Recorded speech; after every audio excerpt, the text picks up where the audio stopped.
법원이 이재명 대통령의 공직선거법 위반 파기환송심 재판 일정을 연기하기로 했습니다. 재판부는 헌법 84조에 따른 조치라고 설명했는데 이 대통령이 받고 있는 다른 재판 일정에도 영향이 있을지 관심이 쏠리고 있습니다. 이고은 변호사와 관련 이슈 자세히 짚어보겠습니다. 어서 오십시오. 어서 오세요. 안녕하세요.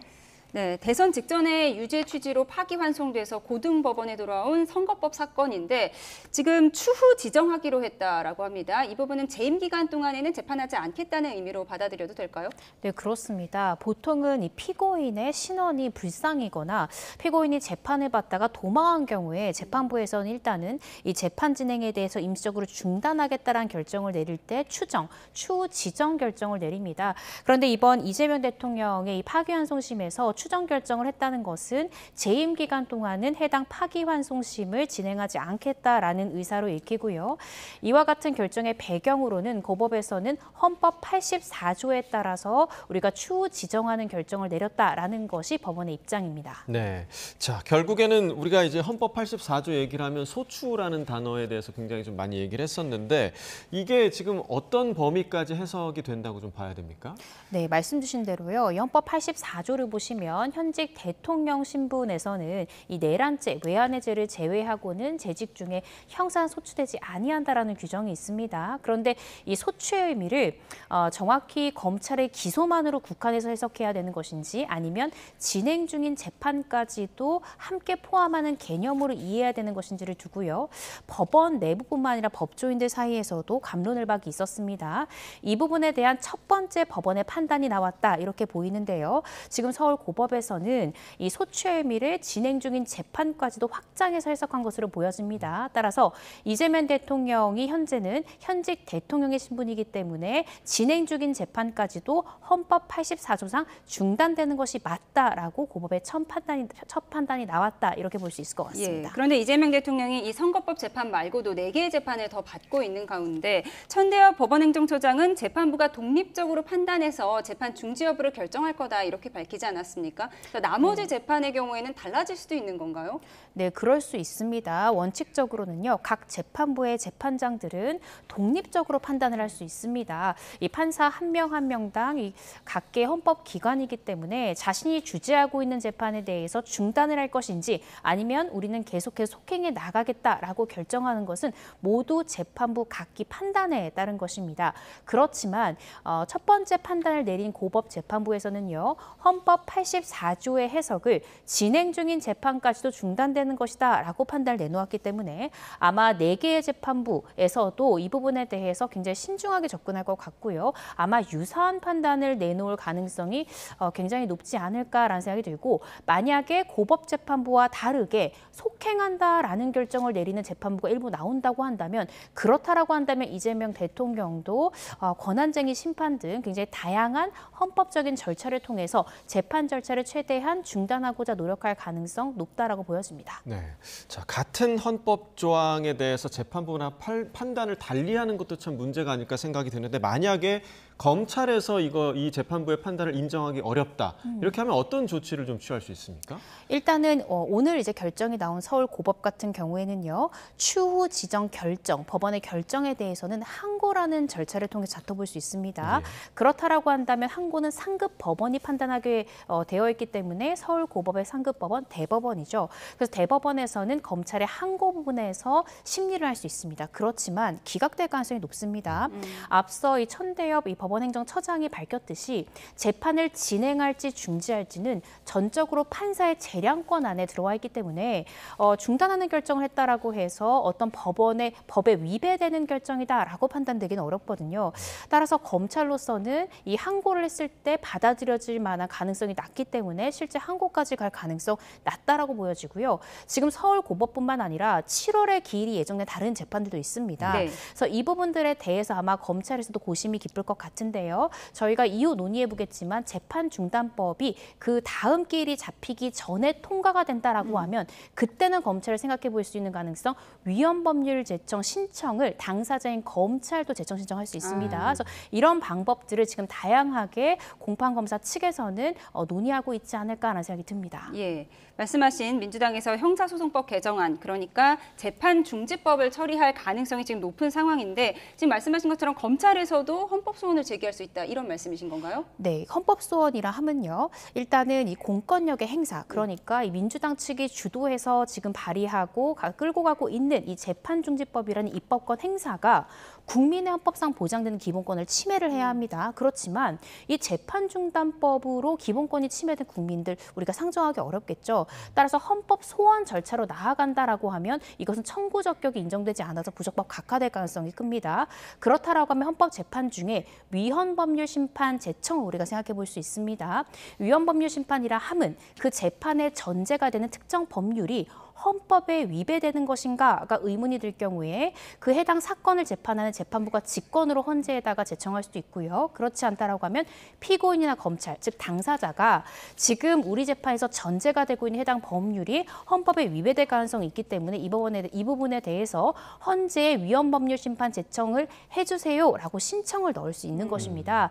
따라서 이 재판중단법이 7월에 지금 예정되어 있는 다른 재판이 지금 재판기를 도래하기 전에 통과가 돼서 만약에 피고인 신분인 이재명 대통령이 이 지금 현재 재판중단법이 공포가 됐기 때문에 이 재판부에서도 해당 법률을 적용해서 중단을 해달라는 의견서를 제출할 경우에 법원은 직권으로 자의적으로 재량권을 발휘해서 중단할 수도 있지만 해당 법에 의해서도 중단할 수 있습니다. 이때 법원 스스로도 이 법이 위헌적인 요소가 있다라는 생각이 들면 위헌법률 심판 제청도 할 수 있고요.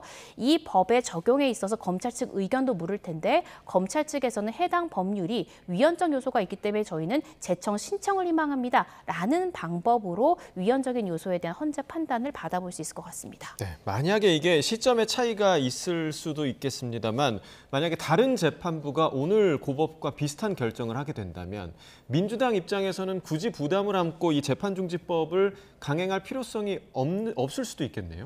네, 그렇습니다. 그렇지만 아직까지는 민주당 측에서는요. 12일로 지금 예정이 되어 있는 본회의에서 재판중지법 부분에 대해서 논의하겠다는 입장, 변화가 없는 것 같습니다. 그렇지만 사실 4개의 재판부에서 만약에 서울고법과 동등하게 동일한 논리로 해서 재판을 중단한다면 굳이 국민들의 반대를 무릅쓰고 이러한 중지법을 실행할 만한 실익이 있을까라는 생각이 들긴 하는데요.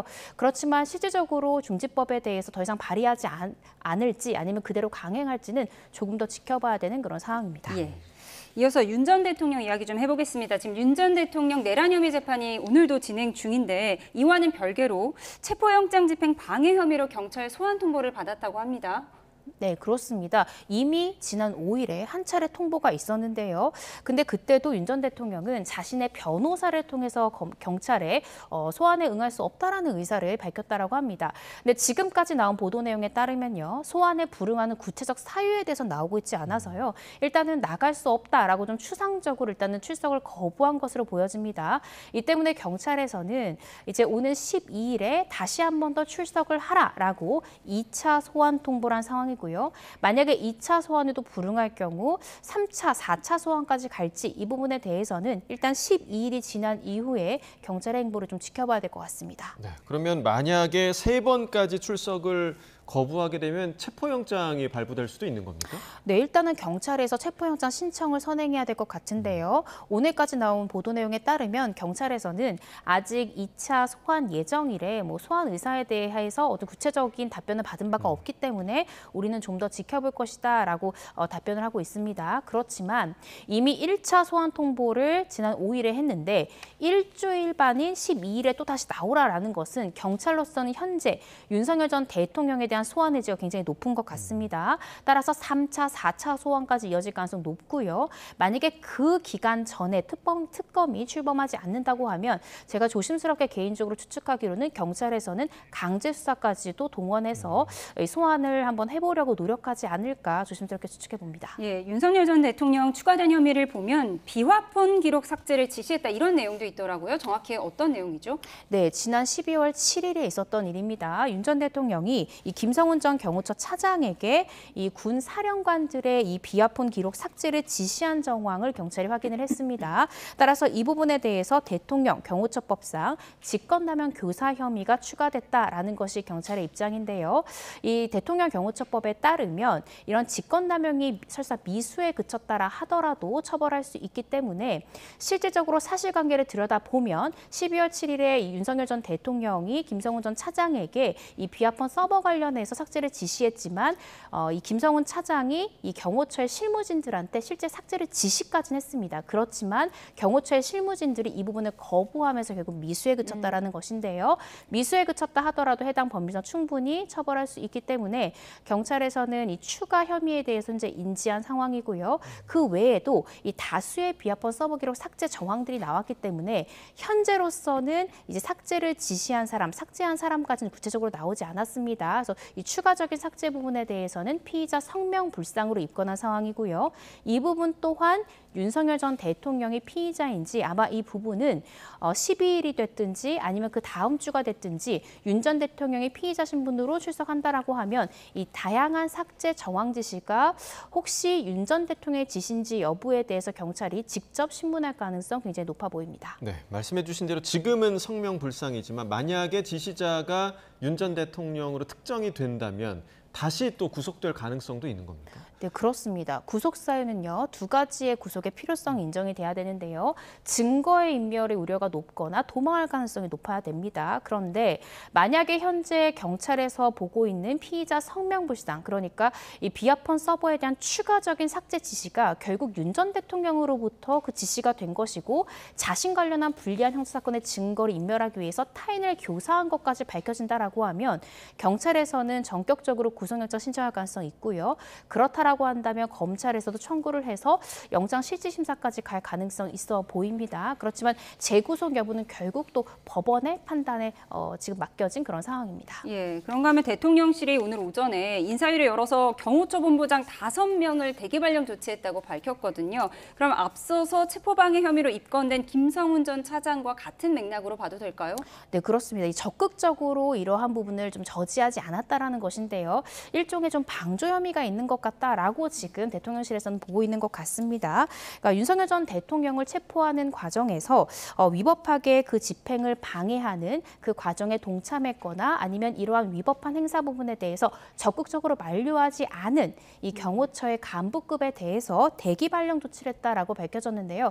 이 부분에 대해서는 실제로 방조의 의무까지 지울 수 있을지는 조금 더 수사를 해봐야 될 것 같습니다. 네, 그리고 이제 본회의를 통과한 3개 특검, 내란 특검, 김건희 여사 특검, 최상병 특검이 내일 공포될 것으로 지금 예상이 되고 있는데 특검 3개가 동시로 가동되는 경우는 저희도 좀 처음 보는 것 같습니다. 네, 사상 초유의 일이고요. 실제로 파견되는 검사의 숫자만 120명에 달할 정도로 대규모 특검이 지금 예정이 된 그런 상황입니다. 그런데 지금 문제가 이제 특검으로 임명이 돼야 되는데 후보자를 찾는데도 상당한 시간이 걸릴 것이다라는 일각의 보도들도 나오고 있습니다. 왜냐하면 이 특검으로 임명되게 되면요. 그 특검으로 수사하는 기간뿐만 아니라 재판하는 기간 동안 이 특검은 변호사 활동 등 다른 직무를 수행할 수가 없게 됩니다. 예. 그런데 지금 현재 거론되고 있는 사건들의 이 특검의 검사의 숫자가 굉장히 큰 이유가 굉장히 큰 규모의 수사입니다. 예. 따라서 재판 과정만 하더라도 1년이 아니라 수년이 걸릴 수 있는 그런 상황이기 때문에 이 특검 후보자를 지금 선정하는 데에도 상당 시간이 소요될 것이다라는 일각의 분석들도 나오고 있습니다. 예, 그러니까 메머드급 검사단을 꾸리는 것 자체가 지금 굉장히 어려움이 있을 수 있다라고 말씀을 하셨는데 어쨌든 특검이 출범을 하게 되면 기존의 경찰과 검찰에서 하고 있던 수사는 모두 멈추고 넘기게 되는 거죠? 네, 그렇습니다. 특검에서 그 사건에 대한 이첩을 요구할 경우에요. 경찰, 검찰, 심지어 공소를 유지하고 있던 공판검사도 그 사건을 특검으로 이첩을 해야 됩니다. 따라서 이런 부분들에 대해서 현재까지 수사하고 있는 수사 자료도 모두 넘기는 것이고요. 만약에 이 사건을 수사하다가 강제 수사가 필요하다라고 생각이 들면 특검 스스로도 강제 수사와 관련한 영장 청구 등을 실제로 할 수 있는 그런 상황입니다. 네, 지금 방금 말씀해 주신 대로 이제 특검을 구성하는 데에도 어려움이 있을 수 있다라고 말씀을 해주셨는데 그렇다면 특검 수사가 언제부터 시작이 될 수 있을까요? 실질적으로 이 본회의를 통과한 이후에도요. 한 달 이상의 시간이 소요될 가능성이 있습니다. 실질적으로 과거의 사례를 좀 살펴보면요. 이 드루킹 특검 같은 경우에도 37일의 시간이 걸렸고요. 또 최순실 특검 같은 경우에도 국회 본회의를 통과한 이후에 34일까지 그 출범까지 시간이 소요가 됐습니다. 그런데 그 수사 인력의 규모만 하더라도요. 그 앞선 두 가지의 이 특검의 규모보다 훨씬 더 큰 규모의 특검인데다가 3대 특검을 모두 다 아울러야 되는 그런 상황이기 때문에 한 달 이상의 시간이 소요될 가능성 높아 보입니다. 네, 김건희 여사 소환 시기도 관심인데 그러면 특검 법안이 이제 공포가 되고 특검 출범 직전에 그럼 그 경찰과 검찰 수사가 어찌 될지 조금 애매한 상황에서 그럼 소환 시기는 오히려 더 늦춰질 수도 있다 이렇게 봐야 될까요? 그것은 검찰의 선택에 달린 것 같습니다. 현재 검찰에서는요, 사실은 이재명 대통령의 기소청으로 우리는 분리시키겠다. 또 검찰의 권력이나 권한을 좀 많이 좀 하향시키겠다라는 일각의 보도들이 나오면서 검찰이란 조직이 또 굉장히 흔들리고 있는 그런 상황입니다. 따라서 특검이 출범하기 전에 오히려 지금 김건희 여사 수사 관련해서 수사의 속도를 높임으로써 검찰이란 조직이 왜 필요한지 부분에 대해서 또 국민들에게 천명할 수 있는 기회라고 생각한다면 김건희 여사에 대한 소환 일정도 조금 더 당길 가능성이 있고요. 그것이 아니라 결국에 김건희 특검법이 통과될 가능성이 굉장히 높기 때문에 우리가 구태여 무리해서 강제 수사까지 생각을 하면서 소환할 필요가 없다 이렇게 판단한다면 소환 시점이 더 늦어질 수도 있는 그런 상황입니다. 알겠습니다. 지금까지 이고은 변호사와 알아봤습니다. 고맙습니다.